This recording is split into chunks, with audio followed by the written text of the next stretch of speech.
Welcome back, Griddle, Cook, Eat, and More. It's breakfast time. So we're gonna bust out the Weber portable griddle, which I got right here, and we're gonna load it up and see how it does working out a full breakfast, because when you're camping, it's probably one of the biggest things it's used for is making breakfast. So we're gonna check that out and see how that goes. But before that, I just wanted to do a little comparison, more size comparison, comparing it to a 22-inch Blackstone. Kind of get an idea of the footprint the Weber has, because it is a pretty big unit as far as for a portable griddle. So we're going to take some measurements, just kind of give you guys an idea what that's like between the two, the griddle size, all that stuff. I didn't do that in my original video, but we're going to do it in this video. And then after that, we'll get that Weber fired up, and we're going to load it down real heavy with a bunch of food on it, and then see how it performs. So, all right, let's get some measurements of this Weber here. So the Weber design, it's kind of big. It's got the burner mechanism, whatever, is off to the side instead of being into the front like a Blackstone or most other grills. I think it's the only one like it. I guess the only benefit to it is it does give you a little shelf action there. But let's get a measurement here real quick. But you're looking about 30.5 inches wide. And we come off the back hinges there to the handle about 23 inches. It's a pretty big footprint. And then the griddle itself, so 16.5 deep, and then it should be 22 inches, So just a little bit over on the measurement there, so showing that the inside surface is 22. All right, so that kind of gives you an idea of that. Let's take a peek at the Blackstone. All right, now the Blackstone, the griddle top actually hangs over the edge a little bit in and off the back of it. So your width of your unit is basically 22.5 inches. It hangs off the back there. So if you come out to where the burner is, about 19 inches deep, so a lot more compact. And then the griddle size itself, seems it's just a tad bit wider, 22.5. The other one was just slightly over 22, so a little bit, so an inside diameter, a little over 22 inches. And then front to back, 16.5 inches. So I think that's what, if I remember right, so 16.5, a little less. Pretty identical top. All right, one difference with the Blackstone here is that this is the original Blackstone, by the way. The very first one, you couldn't buy it at a store, you had to get it off the Home Shopping Network. So the first 22 they came out with. The back of the griddle plate is beveled down, so almost like a grease trough. So you can scrape your grease all the way down any of the back parts, and it runs down into the rear grease main, or rear grease cup. It was the first griddle they did with the rear grease management too, before they started doing the 36-inch and the 28s like that. When it comes to size and portability, the Blackstone is definitely a lot more compact, less footprint for hauling and stuff. And then if you're looking for ultimate portability, Blackstone's got the 20-inch compact camping griddle, which all seals itself. And this whole griddle fits in within the 22-inch griddle plate on either of these griddles. So super compact, it's like a suitcase, lightweight. Downfall, it's got aluminum non-stick top on it, so it doesn't have the cold rolled steel top like these two griddles do. So, but just to kind of give you an idea size-wise, to give you a little comparison. Enough of that stuff. Let's get this bad boy heated up and get it set up to do some cooking. All righty, let's get this going here. What we're working with, got an 8-pack of sausage. I got a full bag of the Simply, whatever it is, that green bag hash brown fresh. I'm sure everybody knows what it is. 8 slices of bacon. We're gonna get some eggs out here eventually. And then also we're gonna do some toast. I got some Texas toast, but we're gonna do some toast. So we're gonna get this thing loaded down real good. And let's see what our temps are. So I'm preheating this thing on low. So I'm sitting 250, 280 in the middle, 335, throw up to 340 on the left-hand side. And then the left-hand side always seems to be warmer. All right, first thing we want to do is get the hash browns down. So we're gonna go on we'll go on the left-hand side here, or actually the right-hand side, my bad. So the right-hand side's the hotter side. So, and we're gonna turn that up too. We got on low now, we're gonna go up to medium on it. I got some butter flavored oil here, like Whirl, restaurant style stuff. Horrible for you, but it's good for hash browns. Just gonna get a little of that down. Now I don't have this thing leveled at all, so my patio slopes to the back of me, and then this table it's on is kind of sloping to the left of me, so it's kind of working out. It's going to push it right to the grease trap, but you can level this, so which is really cool.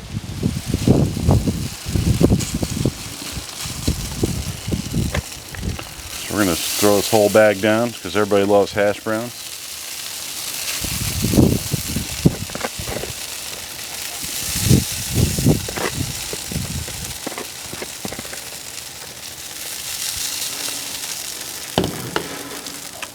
There we go, a little oil on top. And it's got some salt, pepper, garlic seasoning here kind of stuff. So put a little of that on there. We're gonna do 8 slices of bacon.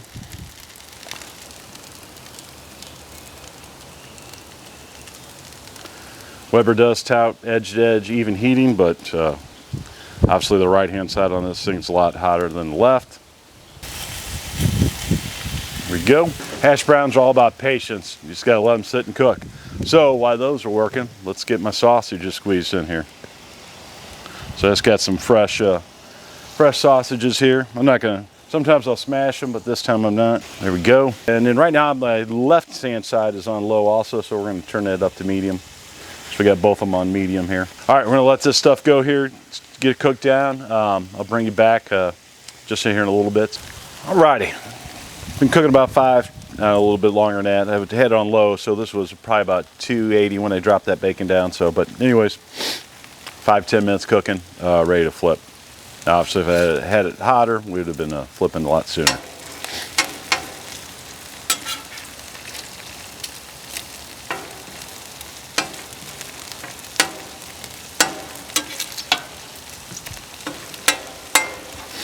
Now you can definitely see a little cooler up top there. And then this side a little browner, not as hot to the edge. But we're gonna take advantage of this whole griddle here. We'll get these slid over.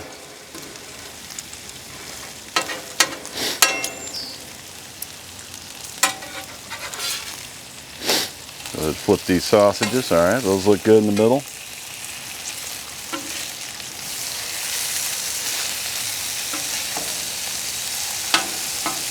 Interesting, those aren't as hot or as brown down there. The bottom's pretty good, but yeah, this top little row right there. Interesting. All right, we're gonna let this sausage and bacon finish up here. By that time, it should be ready to flip my hash browns. And then from there, we'll get this side cleaned up and we'll do some toast and eggs. And hopefully all at the, once the hash browns are done, everything will be done on it. You can always throw the sausages and bacon back on to reheat it right before you serve it. Let's give this a little bit and we'll be back. Alrighty, here we go. So you can see that this very top, I've kept that piece of bacon up there, so it's going to be one of the last to pull off. But the rest of it's turned out pretty good. Hash browns, you can see they're getting, you can kind of see the middle there, they get nice and brown, so they're close to flipping there. And then sausages too. And there again, that top doesn't get as brown. Let's flip that back over. So yeah, that's horrible right there. That and that.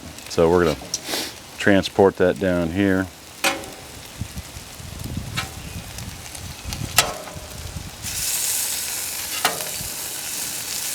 And that one too. So that top edge, not a lot of heat. All right, let's get this bacon pulled up here. And then we'll get these sausages.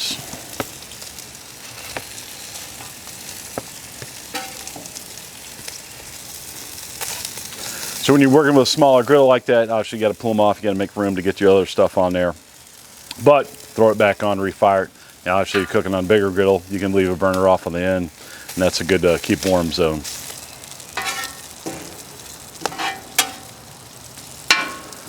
we're going to throw this in right there. Get that done. We're going to get this cleaned up. I do like this griddle here, the beveled, how it bevels down into the drain, where some of the griddles, it's just, you know, cut out. But that's it's kind of nice. Pretty hearty breakfast here for 4 people. 2 slices of bacon each, a couple sausage each, a couple piece of toast each, 1 fried egg each, or you could do more, whether it's doing 4, and then a decent amount of hash browns. I'll go ahead and throw my toast up top here. Kind of get that out of the way, so let's get our hash browns flipping. See if I can break these up here.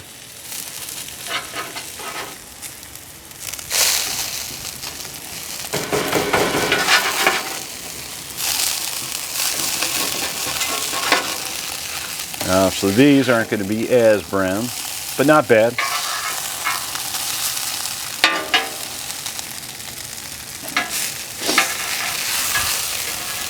Get under there without destroying them too bad. Looking good.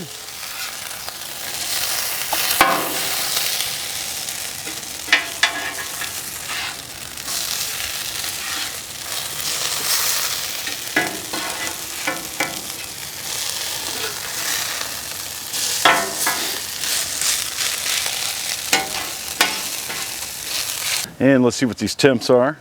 Sitting about 320, 340 here. 320. Not bad. It's keeping the temps down. It's not creeping up too hot, so that's a good thing. Definitely, it gives you a little freedom when you're making breakfast. You can go do some other stuff while you're getting that done, so you're not hovering over the grill worrying about that stuff burning quick. That's a good thing. All right, let's do some eggs. It's not a whole lot of oil left there, but just enough. Oh, let's spread around. There we go. And we're just gonna fry up some eggs here right on top.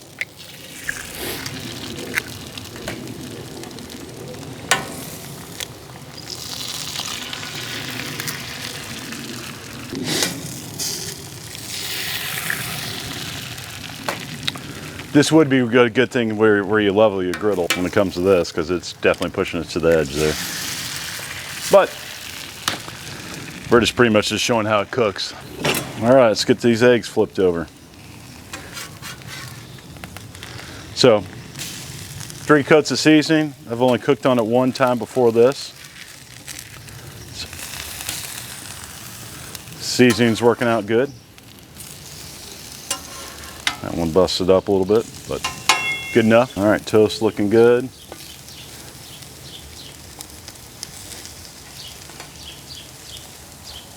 It's not as nice as a toaster, but if you're out in the woods, camping or wherever, it gets the job done.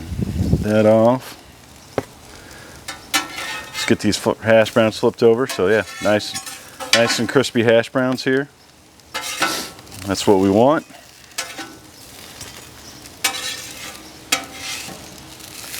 If you're making hash browns, it's all about the patience.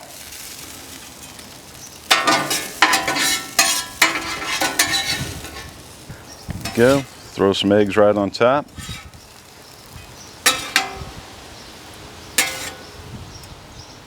There you go, breakfast family of 4. All right, this thing performed well. They do tout that even heating, but not quite as even, but it's good enough. Probably better than the Blackstone is. It gets the job done. A little bulky besides that to get around, but if you don't mind the bulkiness, it's that's what I'd get, you know. Or it's great for home. Now, I do believe Weber does make a pretty cool table for it too, that it'll sit on, and it's got side shelves. Or if you take the griddle off, you can slide the side shelves in and you just have a table. I think it's like $200. You can get that. I saw that online. Pretty cool. So you can get a table for it. They also make a carrying case, a canvas carrying case for it. So that's it for this one. So there you go. That's breakfast on the Weber 22-inch Traveler series. Until next time, I'm out.